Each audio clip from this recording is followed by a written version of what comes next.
Hey, I'm Vern Davis, your host of Plant Profits, and we're here in Vegas. As you can see, we're at MJBiz, and a good friend came by and said, hey, let's have a chat, and we want to do that. My guest today is Jarrod Kaplan. She is the CEO and co-founder of SugarTop Buddery, out of Oregon, if I'm correct. Correct, yes. Well, welcome. Thank you so much for having me. Hey, thanks for being here. Yeah. Absolutely. Now, is this your first show or you've been to several? This is my second, actually. Okay. So not my first time in the waters, but still pretty new. Yeah. So yeah.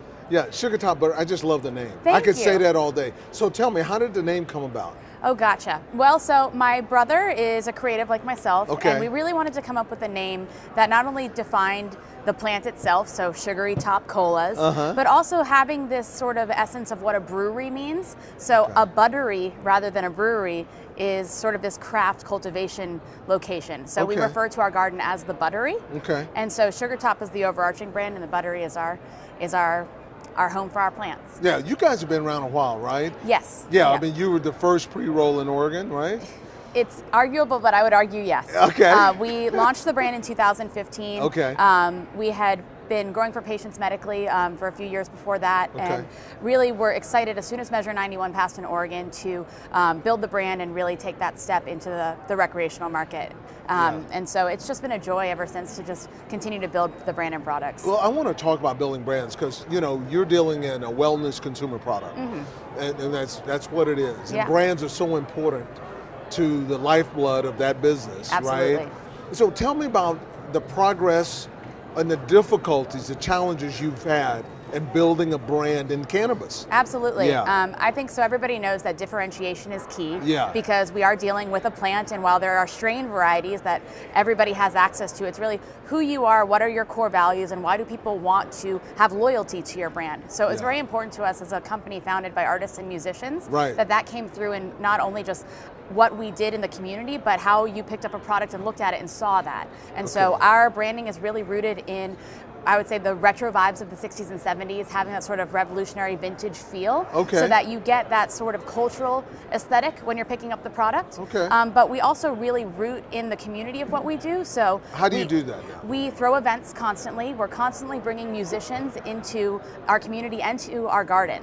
And so, tell me about that. I'm talking about serenaded plants. Serenaded buds. All right, so let's rock that a minute. Tell me about that. So as my brother being a professional musician, he Yeah. has a lot of friends who would come through the area on tour, and we would ask them if they would grace our plants with their music. We all know that vibrational vibes are a real thing, both for humans, but for all living organisms, and plants are no exception. And so for our plants, we grace them with music, live music, every harvest. And so when you get a harvest of our flower or a pre-roll, you know that they were specifically sung to live in our garden, and you can access all of our concerts on our YouTube channel. That is amazing. Yeah. Now, so what do you blame if one crop is not as good as the other? You blame the musicians or the cultivator? I think what do you do? environmentals are probably the culprit most of the time, but I have not seen a harvest where the music seemed to play a part in their general happiness.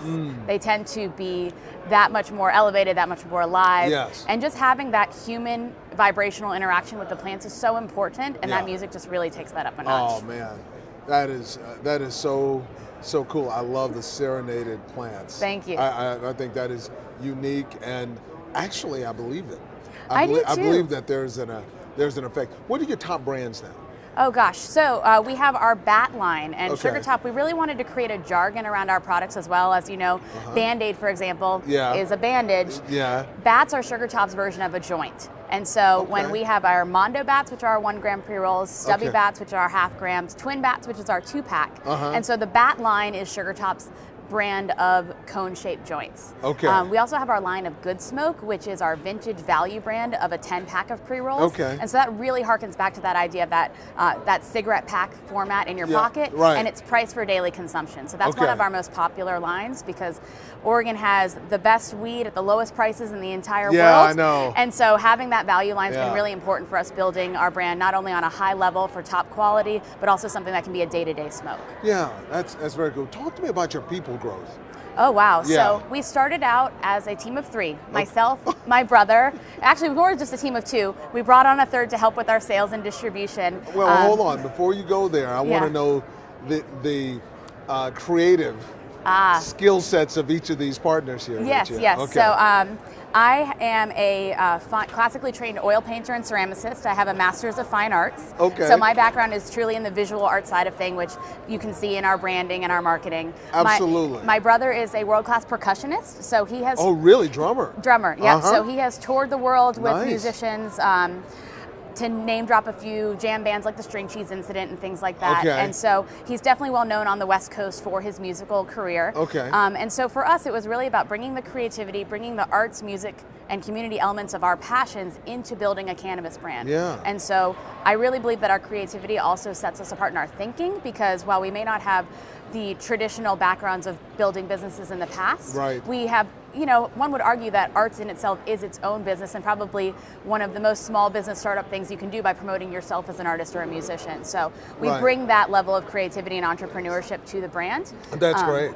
And that's awesome. Yeah. Now, do you feel that at some point, or maybe you've already started, putting in, you know, professional consumer products, kind of folks that build brands and know how to scale brands? Absolutely. Is that something you and your brother are thinking about, or are you already doing these kinds of things? We have a really extensive, amazing network of people. Okay. And we've definitely been talking to our core people and looking at what the next steps are as far as building brands on a national scale. Right. So that's definitely forward thinking where we're looking.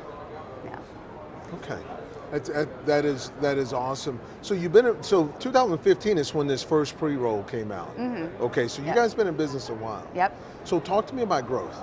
So as far as growth went, and pre-rolls really where we started was trying to get our products to the most people possible. So we started out small indoor cultivator, and how do you turn a pound into something that can go to multiple dispensaries around the state? Mm-hmm. Pre-rolls were the way to diversify and make that product last and have a further reach. So once we created a real pre-roll manufacturing process, that when we started to see our staff really take off and grow. Okay. So now we have a team of about 40 people. Okay. Half of those are in our manufacturing side, and the other half is on the sales and distribution. Okay. We've also expanded not only from a cultivation into the pre-roll manufacturing, but also into full wholesale distribution representation. Okay. So we use our marketing power to help represent other brands in the Oregon market. We have about a dozen brands that are represented under the SugarTop House of Distribution, and we're continuing to expand what that looks like. How's that working? Oh, it's really fun.